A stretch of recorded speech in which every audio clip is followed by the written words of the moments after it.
Welcome. Thanks for joining us tonight. We're excited to have Kade Crockford here to educate us about facial surveillance in our state. Kade is the director of the Technology for Liberty program at the ACLU of Massachusetts. Kade works on issues at the intersection of technology, civil rights, and civil liberties, focusing on how systems of surveillance and control impact not just society in general, but their primary targets, people of color, Muslims, immigrants, and dissidents. Recently, Kade led the ACLU of Massachusetts' Press Pause on Face Surveillance campaign, which has thus far won the passage of a state law regulating police use of facial recognition and 8 municipal bans on government use of face surveillance technology, including in Massachusetts' 4 largest cities. Kade also leads the Data for Justice project, which uses data science to advance public education and law reform around civil rights and civil liberties. You can find Kade's blog, Privacy Matters, at privacysos.org, which is the ACLU of Massachusetts' dedicated privacy and technology website, and I'll be sure to put that link in the chat. And so I think Kade is going to speak for maybe 20 minutes, but this could be more conversational, and feel free to type up your questions or unmute and pipe up. And also, just to let you know, I'm recording this session. It'll be on the library's YouTube page. I'm recording just Kade's face, though, so your voice might be in the recording, but not your face. And now I'll get out of the way and hand it over. Great, thank you so much. Well, it's nice to see you folks, and I appreciate the opportunity to talk to you about this very important issue. I can't see any of you, but if folks could maybe indicate in some way, are you all Wayland residents? Thumbs up in the chat. I would probably guess half and half. Okay. All right, cool. That's helpful for me to understand. So I'm going to share my screen and oh, great, cool.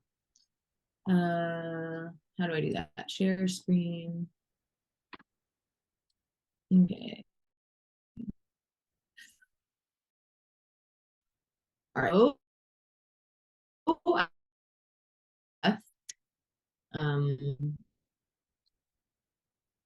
If I can get this computer to actually do the basic things that I want it to do. Here we go. All right.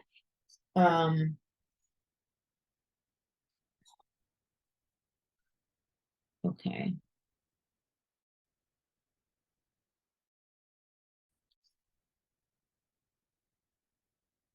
Can you see that? Something. Black screen. Yes. Yeah, black screen. Okay. Okay. There we go. All right. Took a minute, but here we are. Okay, so agenda for tonight. No further ado. My name is Kade. I work at the ACLU of Massachusetts. ACLU is the nation's oldest civil rights and civil liberties organization. Just going to talk a little bit about what face surveillance is, what the technology is, what it's capable of, what some of the dangers are. Talk about some the campaign that we've been working on now for 4 years, since 2019, and about the remaining final step that the Massachusetts legislature needs to take in order to protect people's civil rights and civil liberties from police use of facial recognition technology, and then talk a little bit about how you and folks in your community can help. So first things first, what is facial recognition face surveillance? In my view, this is not just one thing. This technology is capable of doing a bunch of different things.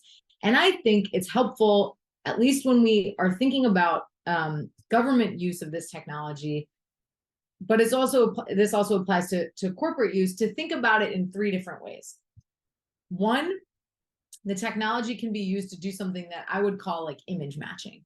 And that's essentially, you have a photograph of someone. Take, for example, the guy who recently shot up the bowling alley and the bar in Maine, right? In Lewiston.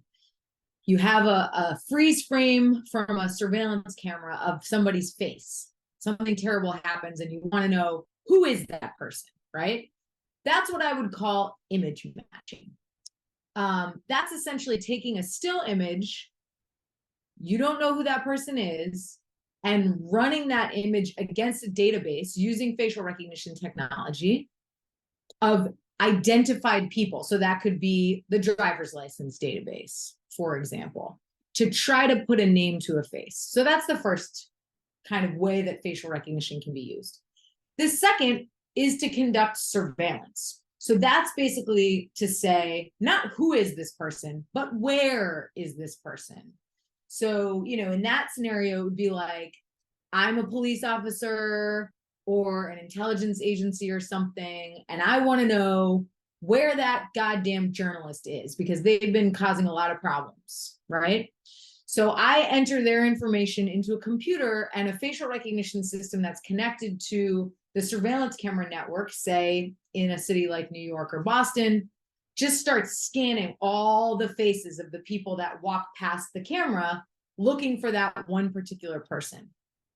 So that's surveillance, which is quite different from the image matching that I described before. And then the third thing, and I should say about the surveillance aspect, one of the things that's particularly pernicious about facial recognition technology, about face surveillance, is that it's possible for machines to conduct this kind of surveillance, not just on one person who may be suspected of a serious crime, but on every person, to document where every single person goes from the morning they leave their home from the moment they leave their home in the morning until the moment they get home at night, and not just on one day, but on every day, merely with the push of a button.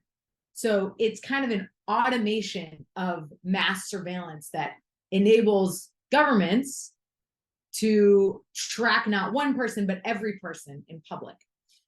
So then the third thing that face surveillance is, basically, there are companies that sell technology that purports to be able to determine, based on how someone's face looks, the actual shape of their face, whether they're happy, sad, lying, telling the truth, etc. So you can imagine, there are a lot of different deployments. There are a lot of different ways this technology can be used in the private sector. There are some great uses for it, actually. One of them is a very simple form of facial analysis. Trucking companies now use cameras facing truckers that can determine when the trucker closes their eyes, right? That's a good thing, actually. It's very helpful, I think, to have a technology that can, and then like make a very loud noise to wake that person up, right? But and that's a relatively, again, simple computer vision task, to be able to determine whether someone's eyes are open or closed. It's very different, however, to try to determine whether someone's happy or sad, or honest or deceitful, based on what their face looks like. However, despite the fact that many scientists, including someone who's a researcher at Northeastern here in Boston, have determined that this is basically junk science, that for a variety of reasons, human beings can't even tell how other human beings feel reliably based on how their face looks. I mean, if you think about, like, some people have, have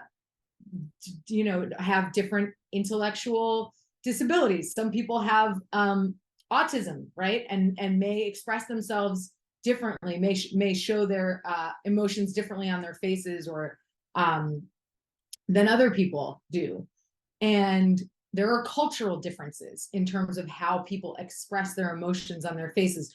One of the funniest things that I read when I was researching this some years back is that apparently Russians, when they come to the United States, think everyone here is stupid because in Russia, people don't go around smiling at each other, like, and they just thought, like, these Americans are morons. They're all smiling. What are you smiling at?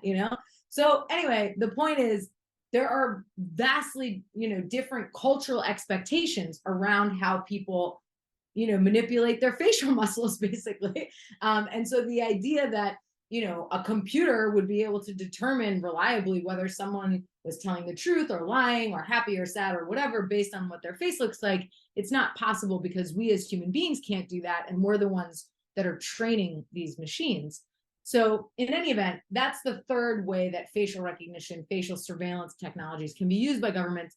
And if you didn't pick up on it by now, I think that the ACLU's view is that the second the surveillance and the emotion analysis deployments, at least in government, ought to be prohibited, that they're too dangerous. And that the image matching deployment, there is a way actually that we can competently regulate that so that there, a technology that actually can be really useful. You heard me mention the shooter in Maine. In really tragic situations where human life is at risk, for example, that it can be used in those situations by the police in a way that doesn't violate civil rights and civil liberties. The second two, I think, are too dangerous, and I can talk a little bit more about that. So here's an example of the way that facial recognition is being deployed to conduct mass surveillance. So the Chinese government has been engaged in a kind of experiment on the people of Xinjiang province for a number of years now. There are surveillance cameras everywhere and run by the government. And all of those cameras are connected to facial recognition systems that enable the government to track every single person's every movement in public space. The Russian government is doing something similar in Moscow. They have used facial recognition surveillance on, for example, subway cars in Moscow. All they have to do, the Russian police, is enter the names and photographs of protesters, political opposition figures, journalists that are critical of Putin and his regime into this facial recognition system. And as soon as those people get onto a train, a subway car in Moscow, the police will get a text message saying, this is where that person is right now. And this has happened. People have been arrested because the facial recognition system has alerted the police to the physical, presence of a dissident, of an enemy of the Putin government. So these are two of the examples, I think, of why this technology is so dangerous. It really facilitates a form of perfect surveillance that we haven't seen in any other government, or a capability that is brought to bear on human society that we haven't seen from any other technology. And I have this device right here.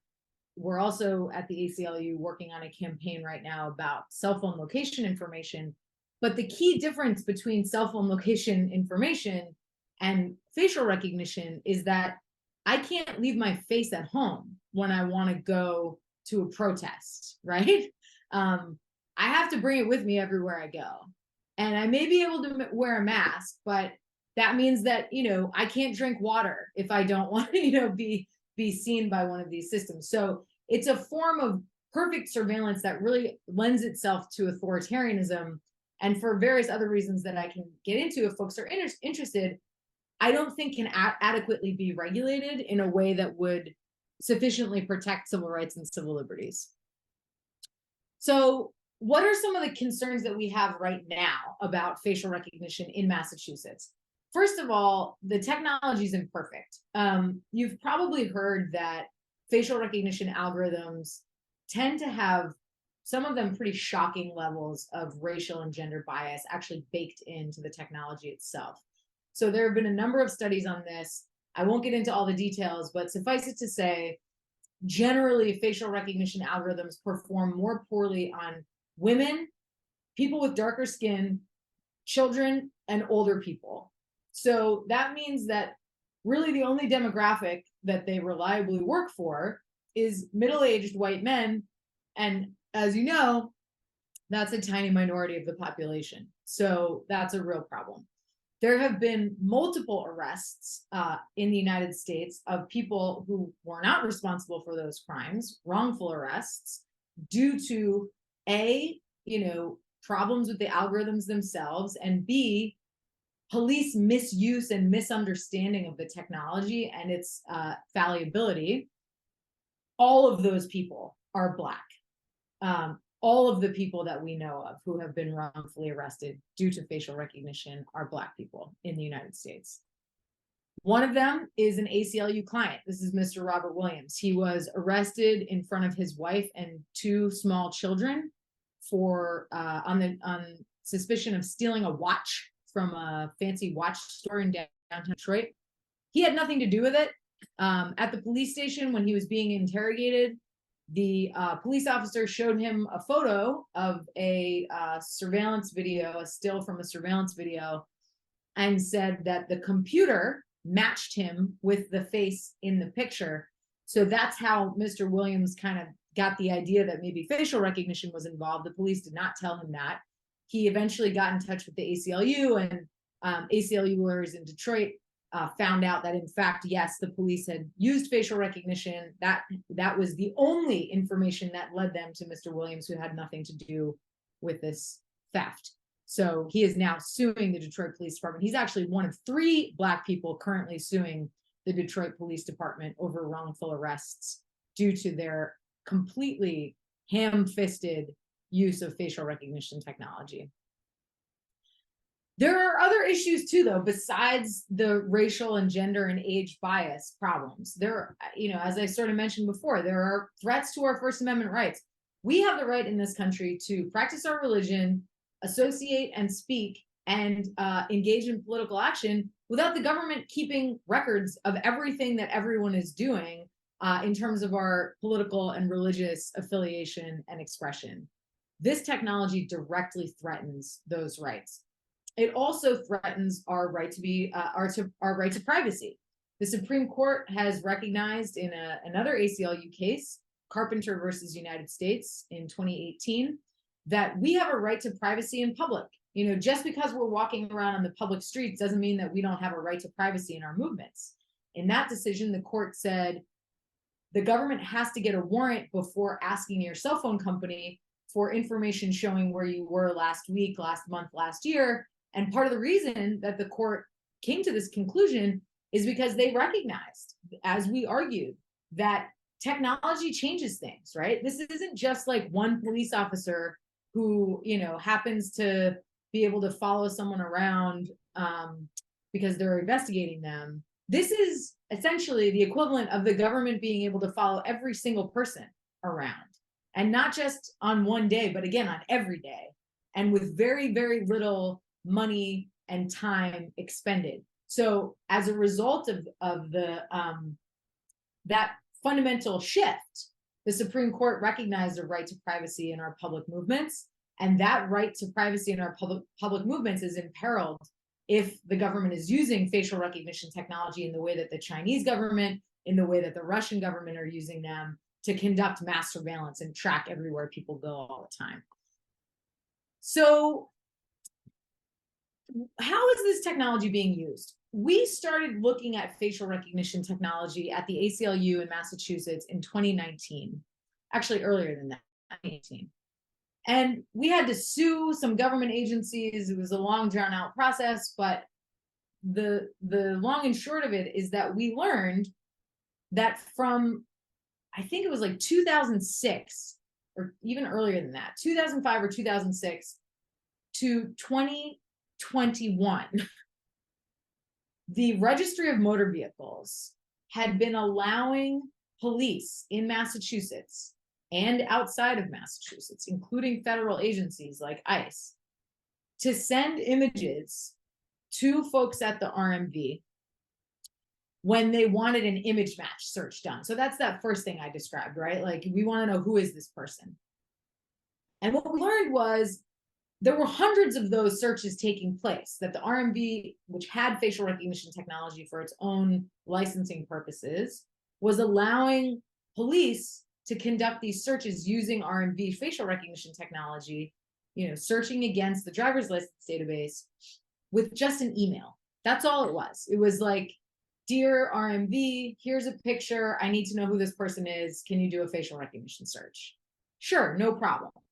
So what we discovered is this was happening, again, hundreds of times a year. no regulations, no state law, no federal law. There were even no regulations at the Department of Transportation. It was just kind of happening off the books quietly.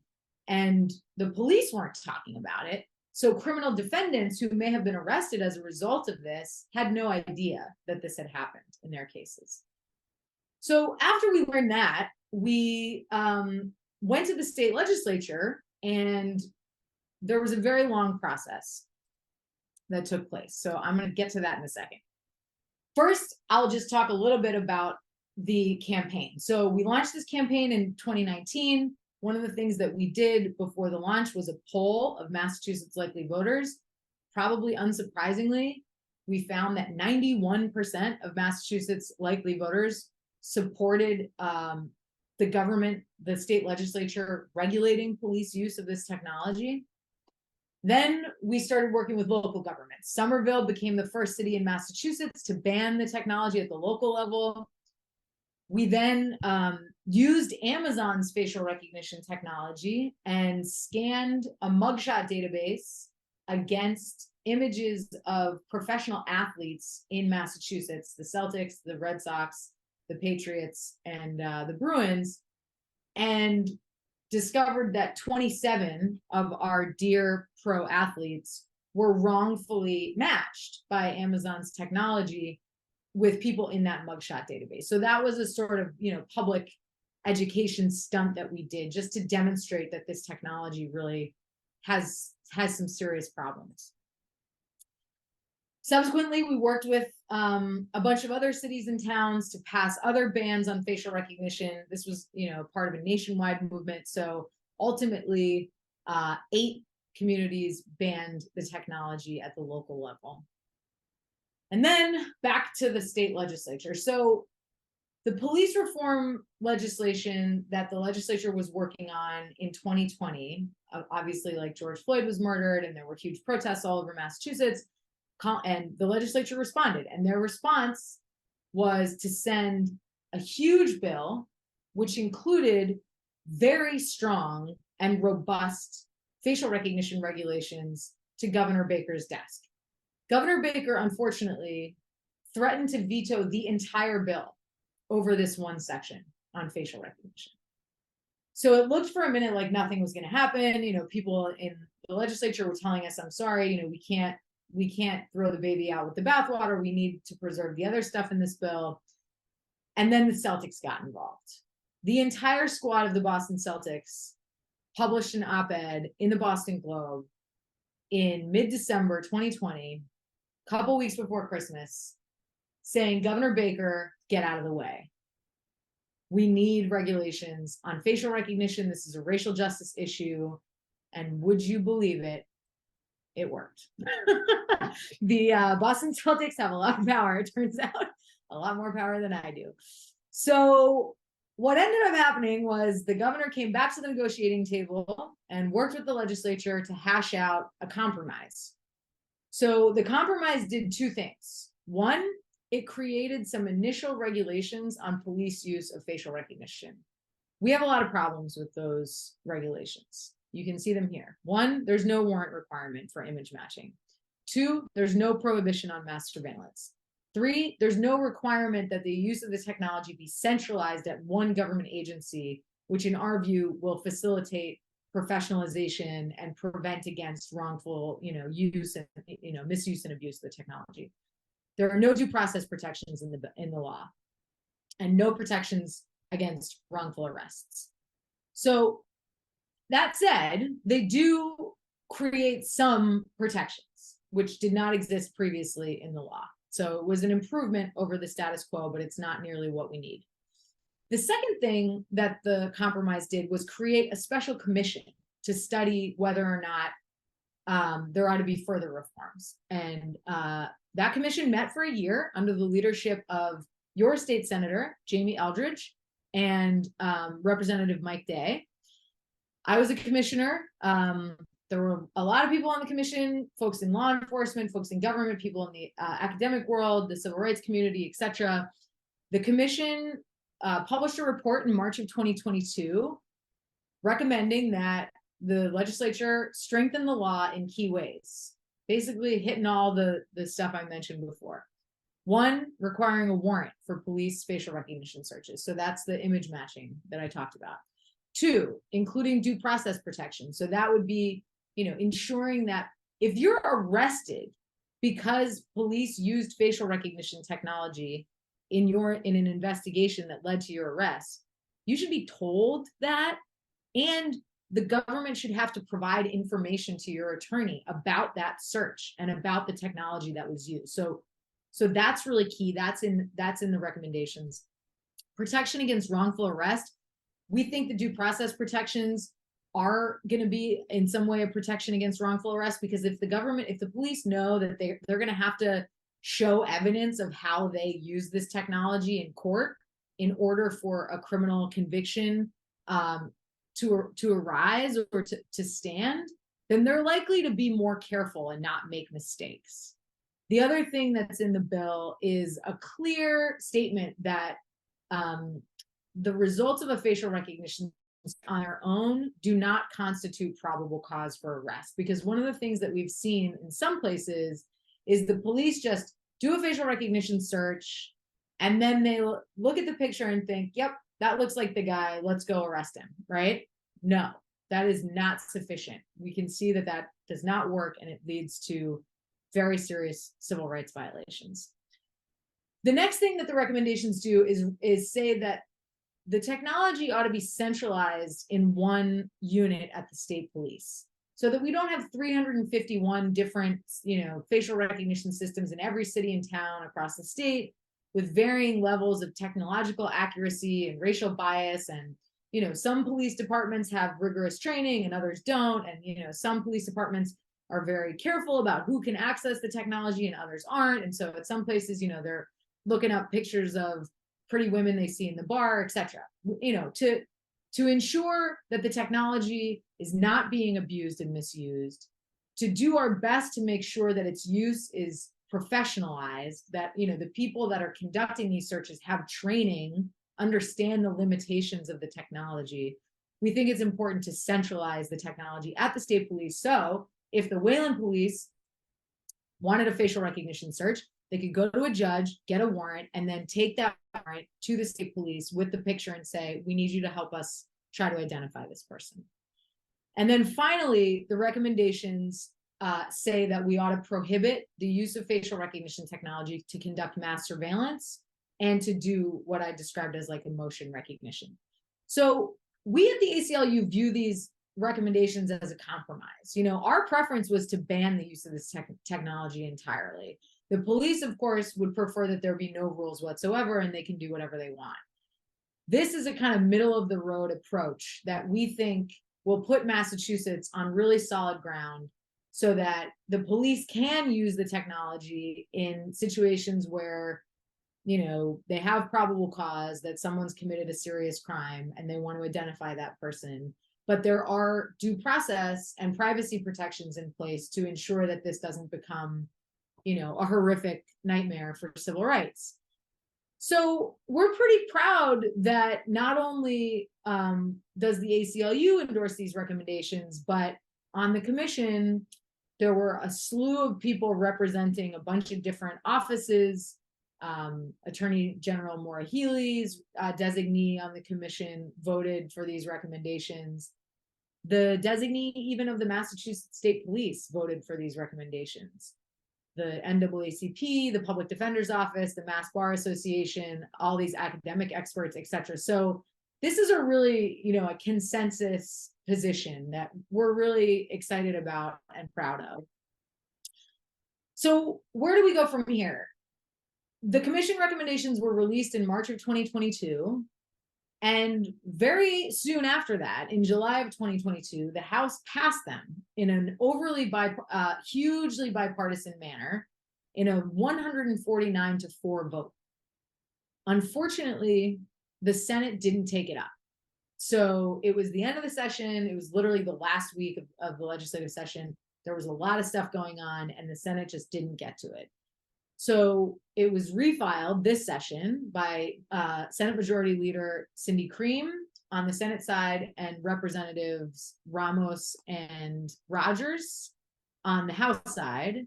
And it is the ACLU of Massachusetts' top legislative priority that we get this done this session.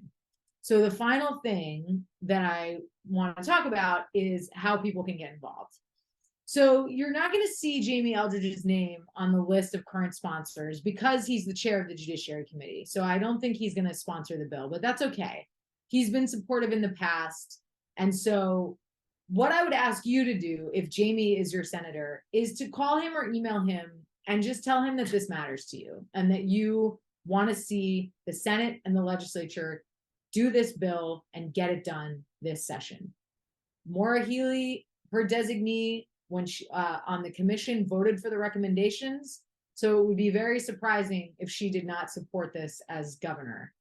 We don't have the same obstacle that we had when Charlie Baker was in office, in the governor's office. The House has already passed this bill. So really what we need is a commitment from the Senate to get this done. So I'm going to stop now and see if anybody has any questions. I'm also going to stop sharing my screen. So yeah, does anybody have any questions? Feel free to just unmute or put it in the chat if you're more comfortable. I'll just say this has been so educational. Thank you so much for doing this. And I love the work that you're doing. I have just sort of a natural, I'm just so against any kind of invasion of privacy. And I worry so much that people get on a slippery slope and they give up little by little. It starts with red light cameras and you get a ticket in the mail. And now here we are, people getting arrested because of, erroneous software. So I just really appreciate this talk. Thank you for sharing it all with us. Well, thank you. Thanks for coming. Yeah, I agree. It's frustrating. It's like one of the things actually that is so frustrating about doing this work with lawmakers is, and it's not just here in Massachusetts, we hear this all over the country, if we as advocates are on the cutting edge of something and we warn people, hey, this is coming down the pike, we need to pass a law to deal with this now. What we're told is, well, that sounds like a future problem. We should just deal with it later. But then if the technology has spread everywhere and we go back to the lawmakers and we say, okay, this is a huge problem. The surveillance is everywhere. People's privacy is being invaded. They say, well, the horse is out of the barn, So it's like, come on, guys. It can't be like that we're too soon or too late, you got to do it at some point. Yeah, that's really tricky. That's a tricky spot to be in. Yeah, it's very, very frustrating. Great question, Janet. Have other states passed similar legislation? Yes. In fact, what is so frustrating for me, having, now entering almost the 5th year of this campaign, is that other states have benefited from our work in Massachusetts. So we are kind of we're the leaders, I would say, in terms of thinking carefully, having, very serious deliberations with different stakeholders about what the rules ought to look like. And we still haven't passed them, but Maine passed a statute that tacks very closely to our recommendations. And I worked very closely with the ACLU of Maine on that bill. Montana just passed a law a few months ago that is like almost verbatim taken from our recommendations on the special commission. And in Congress, California Congressman Ted Lieu last year filed federal legislation that took a lot of inspiration from our work on the commission here in Massachusetts. So yeah, there have been other states that have borrowed heavily from the work that we've done and have passed really good facial recognition laws. So we need Massachusetts to do the same so that folks here can benefit from that work as well. So Catherine asks if there are consequences for false arrest for the police. Unfortunately, in the US, there aren't a whole lot of consequences when law enforcement wrongfully arrests someone. Really the best chance that someone has to get any kind of justice is to file a lawsuit. And so that's what Mr. Robert Williams has done. That's what a number of the people who have been wrongfully arrested due to misuse of facial recognition have done. And we're not sure yet what exactly the settlement is going to look like if any of those cases settle, but it is fairly standard practice for people who sue the police in these types of cases to ask, in some cases for money, and then in other cases, not just for money, but also to say, all right, I'll only settle this lawsuit if you change your practices at your police department to make sure that this never happens to anyone ever again. So, so yeah, those are, pretty much the only consequences would likely come from litigation. This might be when you were talking about that the technology is better with white males. I mean, why is that? Was it trained on white males? Yeah. Better to find. That's why. Yep. It's because, so facial recognition technology is machine learning technology. It's what people call artificial intelligence, which I think is kind of a bad name for it. It's technology that it's essentially based on an algorithm that learns from various inputs, right?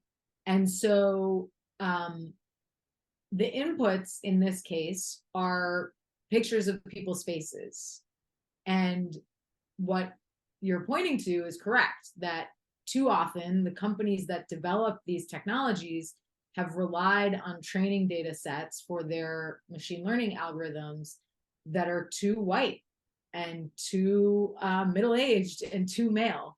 And that's part of the reason why we're seeing the outcomes that we see in terms of, the bias and the failure to identify people or classify people accurately across gender, race, and age. No, I don't want to cut anyone else off if they have questions, but I have more. When you were talking about trying to centralize or professionalize, and the example of the finding pretty women at the bar, it reminded me of HIPAA laws. I'm just wondering if that's kind of a model, or any regulations around DNA analysis, that kind of thing. Yeah, unfortunately, there aren't great regulations around DNA. You would think that we would have very strong privacy laws governing DNA, but not so much, actually. And so, no, I think the model that I like, so the reason that I initially thought that centralization was important is it's kind of two things. One is this is technology that can be very easily misunderstood. And the results of facial recognition searches can be very easily misconstrued. And so it's important, I think, for people who understand those risks to be the ones in charge of handling the technology. So, one of the ways that folks on the commission talked about it, there were plenty of police officers and prosecutors on the commission, and most of the recommendations were supported by everybody, including this one. Every single person on the commission thought that centralization was a good idea. The police thought it was a good idea. One of the officers said, when I get DNA from a crime scene, I don't take it back to the police station and analyze it there. I send it to a lab, where people actually know what they're doing. And this is kind of the same idea, right? That this technology ought not to be used by just any police officer anywhere in Massachusetts. It really ought to be more tightly held, and these searches performed by people who kind of have a sense of what it's all about. The other reason, though, is because, like I said, there are 351 police departments, at least, in Massachusetts. And if every single one of those departments has their own facial recognition program, it would be effectively impossible for anyone to make sure that those systems are not being abused, misused, etc. By centralizing the technology at the state police, effectively what you're doing is saying to journalists, the state auditor, the legislature, me, people like me at the ACLU, defense attorneys, and others, there's one organization that you kind of have to peer over their shoulder, right, to see what they're doing. There's just one instead of literally hundreds. And so just in a practical sense, centralizing the technology at the state police facilitates oversight and accountability and transparency, and therefore, we hope creates an environment in which misuse and abuse is less likely to happen. Because, look, we all have read about the state police, okay? Like, not a dummy, I know that the state police is not a perfect organization by any means, but there wasn't really a better option, it just kind of made sense for them to be the ones to do it. And I believe in a trust but verify kind of scenario. So do I trust that they won't ever make mistakes, or that anybody within that organization won't ever abuse their power? No, I don't. But I believe that with only one organization responsible for doing this, it's actually possible for good government groups, journalists, people in government, to ensure that, they're not abusing their power. And if they are, to address it in a really meaningful way if that happens. So Janet asked, is there anything in the bill to require facial recognition companies to eliminate the bias? That's a great question. So, when legislating, there are a lot of issues, frankly, that this bill does not address dealing with facial recognition, because lawmakers tend to want to keep the law kind of lean, right? And don't want to put everything in the kitchen sink in a bill.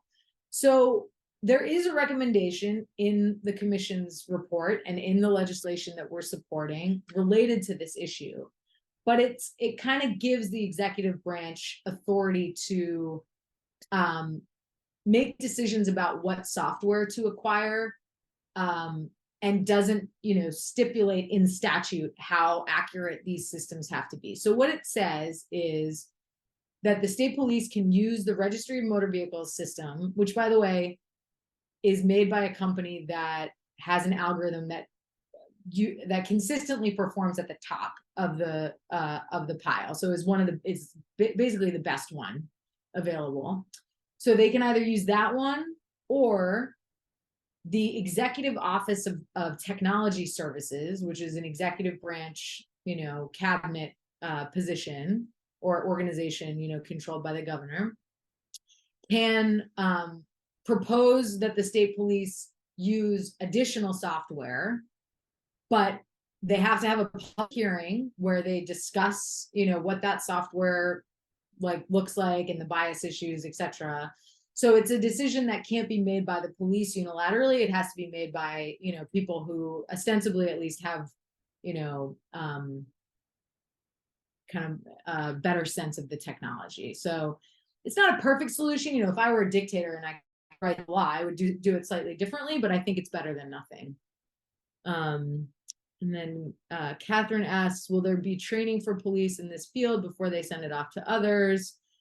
Yeah, good question. So again, the bill doesn't stipulate details, to that kind of level of granularity. So what we expect would happen if this bill passed is that the state police would promulgate a policy that, and have training procedures that the people in their facial recognition unit would have to follow, and then would create a memo basically that they would send to all the police departments in Massachusetts that says, here's what the law says, if you want a facial recognition search, you have to come to us, and in order to do it, you have to have a warrant, or it has to be an emergency situation where you can't, you don't have time to get a warrant basically. And there are a couple of other scenarios in which they don't have to get a warrant. For example, we said that they don't have to get a warrant to use facial recognition to try to identify a corpse because, dead people don't really have privacy rights. But yeah, I think, those sort of, those details about implementation, I think, are going to have to be worked out by the state police in cooperation with individual departments across Massachusetts. You mentioned a couple of states that are doing good work. Are there, I'm looking for the bad ones. Are there any states where this is really being abused, or communities? I mean, a lot. So there have been a number of false arrests, wrongful arrests resulting from facial recognition, and a very alarming number of them in Detroit. So I would say that whatever's going on in Michigan is not good, because some of these cases actually involved a similar process of the police, doing a facial recognition, having an image and then sending it to the Michigan State Police, who conducted the search for them, and then, sent the information back to the Detroit police. So something's getting lost there. And there's, as I said, there's ongoing litigation in Detroit where at least 3 people who have been wrongfully arrested, all Black people, are suing the Detroit Police Department. So I think we're going to learn more about exactly what went wrong. And certainly the ACLU will be pushing to address those problems there in Michigan. But yeah, that's probably the example that I think is most disturbing. I just have a question about, I'm thinking about lie detector tests and how they're not admissible in court, usually, certainly in criminal cases. Is there a push to have on the very back end this kind of evidence deemed inadmissible? So that's a really good question. And the answer is no, primarily because police are not introducing this as evidence in court. They may know that, courts, that defendants would argue that it's unreliable and that courts would agree. Or, I think the more likely scenario is they don't want people to know how they're using it, and so they're not providing information to defendants or to courts about how it's being used. But it's interesting, like in Massachusetts, for example, we did this public records litigation and found out that the RMV was performing hundreds of facial recognition searches a year for over a decade for Massachusetts law enforcement, right? So we called up the public defender's office and we were like, hey, you guys seeing facial recognition in your cases? Because they've been using it for like 13 years and they use it a lot. Like, this must be coming up, right, in your cases. Nope, not a single case. In not a single case had the police said to a defense attorney, oh yeah, we got that, we initially figured that it was your client because we did a facial recognition search or something like that. They were just totally mum about it. So yeah, so it remains to be seen how that develops in the courts, I think. That's interesting. Thank you. You mentioned that Somerville was one of the first to adopt a ban, and I'm just wondering how that came about, and like, would you be looking for other communities to do that? How does that work? Yeah, that's a great question. So Somerville came about because San Francisco was the first city in the world to ban facial recognition in 2019. And I got a phone call the next day from a friend of mine who's a city councilor in Somerville who was like, when are we doing this in Somerville? Awesome. Let's do it. And then we did. That was pretty much it. There was very little, there was like no opposition at all to doing it in Somerville. And frankly, we haven't had a significant amount of opposition anywhere that we've done this in Massachusetts, maybe with the exception of Springfield. But we still passed it in Springfield and got, a veto override over Mayor Sarno's veto. So yeah, honestly, it hasn't been super controversial in the communities where we've done this. And in part, I think it's because city councilors and members of the public heard about the racial disparities. They heard about the flaws in the technology itself, and they just thought, like, why would we do that? Why would we use technology that is inherently racist? And I think, as I said, the ACLU would support a statewide ban, but it became pretty clear when we started talking to people on Beacon Hill that was not an option that was on the table politically. And so, it's our view that this compromise is a much better, footing for our communities than having no protections at all in state law. So that's the direction that we moved in terms of our state work. Thank you. Anyone else have any questions or comments? Well, Let me just, just close by reminding you that if your senator is Jamie Eldridge, you know, he's actually the chair of the committee where this bill sits. He was the Senate chair of the commission that, you know, deliberated for so long about this. So he's an expert on this issue. And I think it would be valuable for him to hear from you if you care about this. Just because, you know, even if he supports it, all elected officials have competing, you know, demands for their time and their energy. And so I think, you know, if he heard from a handful of people from Wayland about how important this issue is, it could be meaningful in terms of him, you know, then sending that up the chain to the Senate president and to other people in the Senate to say, like, look, you know, I'm hearing from my constituents about this. This really matters. So if folks do care about this and you want this bill to pass, I would ask that you please email Jamie or call his office and just say, you know, I don't understand why we haven't done this yet. You know, what happened in the Senate last year? Like, is the Senate going to do it this year? Let's go. And the bill number is S 927. But he'll know what you're talking about if you just say the facial recognition bill. There's only one. I just put his email in the chat in case anybody feels inclined to email him tonight. Thank you so much Well, And thank you so much. for the invitation. This was great. Yeah, this was awesome. Thank you very much. And thanks for caring about this before we even, or I even knew to. It's my job. Love it. Great. Take care. Thanks, Kate. Have a great night. Bye, folks. Thank you. Bye.